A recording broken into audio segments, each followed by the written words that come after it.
Hi friends, welcome the free earn. నా videos కింద ఇలా కామెంట్ చేస్తున్నారండి. మీరు ఇది బాగా చూడండి. వాళ్ళు ఓకేఎక్స్ వ్యాలెట్లోన హోల్డ్ చేశారంట యూఎస్డిటీ. అవి విత్డ్రా కావడం లేదని వాళ్ళు 12 పదాలు కానీ ఇచ్చారు. ఇవి మనం ట్రస్ట్ వ్యాలెట్కి ఎలా ఉంటాయనండి 12 పదాలు అవి కానీ ఇచ్చారు. వాళ్ళకి బైనాన్స్కి ఎలా సెండ్ చేసుకోవాలో తెలియడం ఇది ఇచ్చారనమాట క్లియర్గా.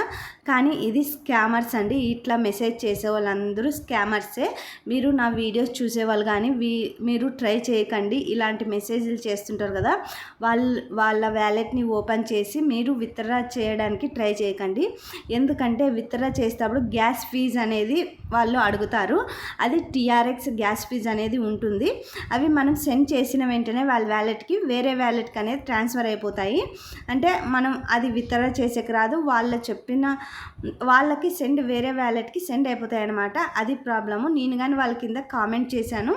మీరు స్కామర్స్ నా వీడియోస్ కింద ఎప్పుడు మీరు కామెంట్ చేయకండి ప్లీజ్. ఎన్నిసార్లు మీ గురించి వీడియో కానీ చేశానండి నేను. వీళ్ళ గురించి స్కామర్స్ ఉన్నారు, యూట్యూబర్స్ జాగ్రత్త. మన వీడియోల కింద వీళ్ళు కామెంట్ చేస్తున్నారు, మోసం చేస్తున్నారని. విత్డ్రా అంటే వాళ్ళ ప్రూఫ్స్ కానీ చూపించాను, ఎలా స్కామ్ చేస్తున్నారో నేను ఆ వీడియోలో కానీ ప్రూఫ్ చూపించాను. మీరు కానీ తెలుసుకోండి ఫ్రెండ్స్. నా కింద కామెంట్ చేసేవాళ్ళు, నా వీడియోస్ చూసి ఫాలో అయ్యేవాళ్ళు కానీ వీళ్ళ ట్రాప్లో పడకూడదని నేను ఈ షార్ట్ వీడియో చేస్తున్నాను. ఈ వీడియో ఇంతే ఫ్రెండ్స్. బాయ్.